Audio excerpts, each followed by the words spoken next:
Supreme court ने 14 मई को elections कराने का हुक्म दिया है, जिसके बाद तमाम फरीकैन इस फैसले को अपने अपने जाविये से देख रहे हैं। यूं तो कल फैसले में सुप्रीम कोर्ट ने इलेक्शन शेड्यूल भी दे दिया था, जो कि इलेक्शन कमीशन का काम है, लेकिन आज इलेक्शन कमीशन ने भी सुप्रीम कोर्ट के फैसले की तौसीक करते हुए इलेक्शन शेड्यूल जारी कर दिया है। यह वही शेड्यूल है जो सुप्रीम कोर्ट ने अपने फैसले में दर्ज किया, जिसके मुताबिक कागजात नामजदगी में अपीलें दायर करने की आखिरी तारीख 10 अप्रैल होगी। एपलेट ट्राइब्यूनल अपीलों पर फैसले 17 अप्रैल तक करेगा और उम्मीदवारों की नजरसानीशुदा फहरिस्त 18 अप्रैल को जारी होगी। एलामिये में कहा गया है कि कागजात नामजदगी वापस लेने की आखिरी तारीख 19 अप्रैल होगी और उम्मीदवारों को इंतखाबी निशानात 20 अप्रैल को जारी होंगे। सुप्रीम कोर्ट की जानिब से वाज़ेह और दो टोक मौक़िफ़ यह फैसला आने के बाद हुकूमत की मुश्किलात में थोड़ा इजाफा होता हुआ दिखाई दे रहा है। हुकूमत को अपने पराए सब यही मशवरा दे रहा है कि सुप्रीम कोर्ट के हुक्म के खिलाफ पार्लियामान को रेजिस्ट करना चाहिए, आवाज बुलंद करनी चाहिए, जिस पर हुकूमत सोच विचार भी कर रही है। लंदन में बैठे नवाज शरीफ ने कल सुप्रीम कोर्ट के फैसले पर सख्त रद्देमल दिया और हुकूमत से दरखास्त की कि वो सुप्रीम कोर्ट के फैसले को रेजिस्ट करे। उनका कहना था कि 3 जजेस का बेंच 4 जजेस को नहीं मान रहा, यह फैसला नहीं, वन मैन शो है। इस केस का फैसला 4 जजेस का पहले ही आ चुका है। समझता हूँ कि इन 3 जजेस का फैसला जो है इनको सुप्रीम जुडिशल काउंसिल में इनका रेफरेंस दायर किया जाना चाहिए। आज का जो फैसला है ये इनके खिलाफ, इन्हीं के खिलाफ चार्जशीट का दर्जा रखता है। इन्होंने कॉन्स्टिट्यूशन रीराइट करते हैं। मरियम नवाज तो कल से इस फैसले के बारे में खुलकर गुफ्तगू कर रही थी और हुकूमत से मुतालबा कर रही थी कि इस फैसले को सिर्फ मुस्तरद नहीं करना चाहिए बल्कि इससे बढ़कर भी कदम उठाना चाहिए। आज उन्होंने एक बार फिर रावलपिंडी बार से खिताब करते हुए कहा कि अक़लियती फैसला तो फैसला ही नहीं होता है, मानना कैसा, साफ और शफाफ फैसले होंगे तो तौहीन नहीं होगी। जो मकबूल लोग होते हैं उन्हें 3-4 जजेस की जरूरत नहीं पड़ती, साकिब निसार, बाजवा, फैज हमीद की जरूरत नहीं होती। हम पूरी तरह तैयार हैं, ख्वाबात अपने वक्त पर होने चाहिए।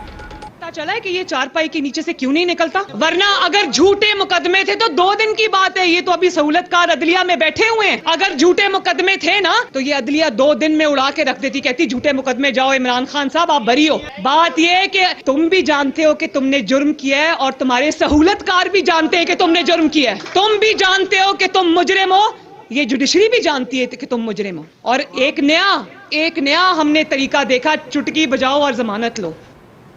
आज राना सनाउल्लाह ने भी इसी तकरीब से खिताब करते हुए सुप्रीम कोर्ट और इलेक्शन कमीशन के हवाले से गुफ्तगू की और कहा कि इलेक्शन से मुतालिक सुप्रीम कोर्ट के जजेस में भी इत्तफाक नहीं है। इस किस्म का इलेक्शन मुल्क को अनारकी और अफरा तफरी की तरफ धकेलेगा। इलेक्शन जरूर होंगे लेकिन वक्त और तमाम स्टेक होल्डर्स की मर्जी और राय से होंगे। जिन इलेक्शंस पर सियासी जमातों, इलेक्शन कमीशन और बाकी इदारों का इत्तफाक नहीं, तो ऐसे इलेक्शंस कैसे हो सकता है? हम कभी सिलेक्ट नहीं हुए, हम इलेक्शन से घबराने वाले लोग नहीं हैं। इससे पहले 2 इलेक्शन, 1971 का इलेक्शन जिसने इस मुल्क को 2 लख्त किया और 1977 का इलेक्शन जिसने इस मुल्क में कलाशनकोफ का कल्चर लेके आया। 2 इलेक्शंस ने जो कि मुतनाज़ा रहे रिजल्ट के हिसाब से भी, और अब ये तीसरा इलेक्शन अगर इसी तरह से मुतनाज़े अंदाज से मुरक्कद हो गया, खुदा ना खास्ता, तो ये इलेक्शन जो है वो इस मुल्क की तबाही का बायस बनेगा। हम उस तबाही के रास्ते में रुकावट है। दूसरी जानिब हुकूमत ऐलानात और इजलास की हद तक तो सुप्रीम कोर्ट के फैसले को मानने से इनकारी है और इसे मुस्तरद करने के बयानात दे रही है, लेकिन हतमी तौर पर इसका कोई ठोस रद्द-ए-अमल नहीं दिया गया है। हत्ता कि काबीना इजलास के मुतालिक ज़राए के हवाले से खबरें तो चली कि काबीना ने सुप्रीम कोर्ट के फैसलों को मुस्तरद कर दिया, लेकिन काबीना इजलास का एलामिया या प्रेस रिलीज जारी नहीं की गई जिससे इस बात की तायद हो सके कि काबीना की तरफ से ऐसा कोई कदम उठाया गया है। हाँ, इलेक्शन कमीशन के वकील इरफान कादिर की जानिब से यह चैलेंज जरूर किया जा रहा है कि 14 मई को सवाल ही पैदा नहीं होता कि इलेक्शन हो जाए। ये करवा के काबीना तो बहुत बड़ी चीज़ है, इसको तो एक आम मुस्तरद कर सकता है। ऐसे ऑर्डर्स अदालतें पास ही नहीं करती जहां अमल दरामद नहीं हो सके। इरफान कादिर की बातों और काबीना की जानिब से सुप्रीम कोर्ट का फैसला रद्द करने पर पीटीआई रहनुमा फवाद चौधरी ने रद्देमल देते हुए कहा कि काबीना का सुप्रीम कोर्ट का फैसला ना मानने का एलामिया आइन से बगावत है। सुप्रीम कोर्ट का फैसला ना मानने वाले वज़रा के खिलाफ नाअहली का रेफरेंस दायर करेंगे। आर्टिकल 63A के तहत रेफरेंस भिजवा रहे हैं इलेक्शन कमीशन ऑफ पाकिस्तान को कि इनको डीसीट किया जाए, क्योंकि ये आर्टिकल 2A, आर्टिकल 68 और आइन की जो बुनियादी शिकें हैं उनकी उन्होंने खिलाफ वर्जी की है और ये अब सगेशियस और राइटियस नहीं रहे।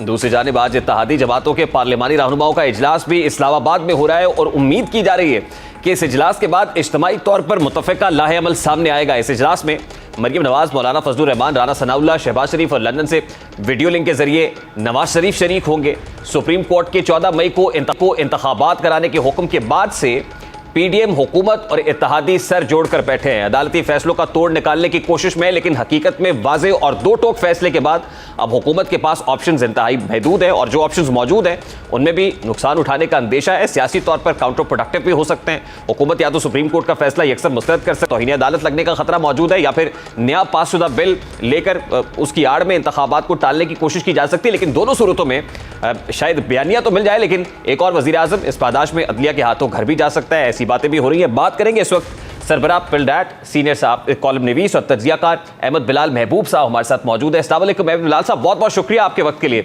सर, सबसे पहले तो बड़ा सादा सा सवाल है, गुज़श्ता रोज सुप्रीम कोर्ट ऑफ पाकिस्तान के फैसले पर कहा जा रहा था कि इलेक्शन कमीशन का किरदार भी सुप्रीम कोर्ट ने फैसले में अदा कर दिया है। इलेक्शन कमीशन इसको रिव्यू में जाएगा, लेकिन इलेक्शन कमीशन की तरफ से सुप्रीम कोर्ट के फैसले की तायीद होना, तौसीक कर देना, क्या आप देख रहे हैं कि इंतखाबात तो अब 14 मई को ही होंगे?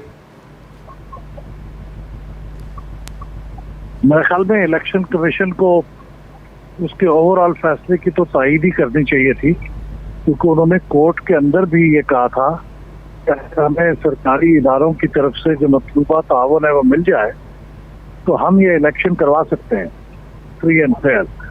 ये कोर्ट किया हुआ है, सुप्रीम कोर्ट ने अपने फैसले के अंदर कि इलेक्शन कमीशन ने बात कही है।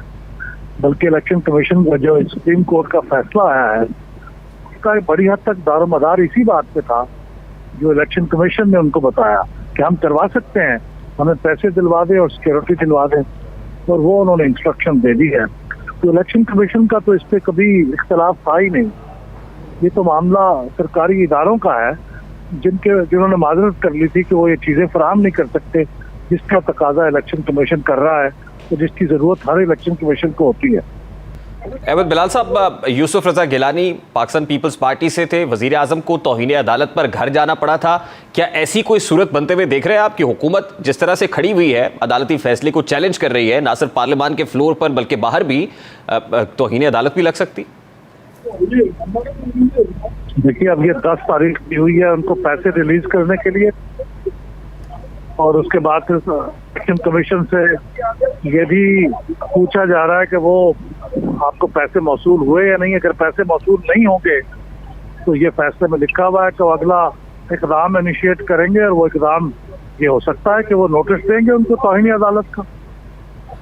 इस बात के कितने चांसेस हैं कि विद इन दी बेंच, यानी सुप्रीम कोर्ट ऑफ पाकिस्तान के अपने इदारे के अंदर से वो जो इंडिपेंडेंट जजेस हैं जो नाराज भी हैं 184(3) की जुरिस्डिक्शन को लेकर भी, और उसके बाद उनके इख्तलाफी नोटों को भी रद्दी की टोकरी में डाला गया, वहां से कोई आवाज उठे?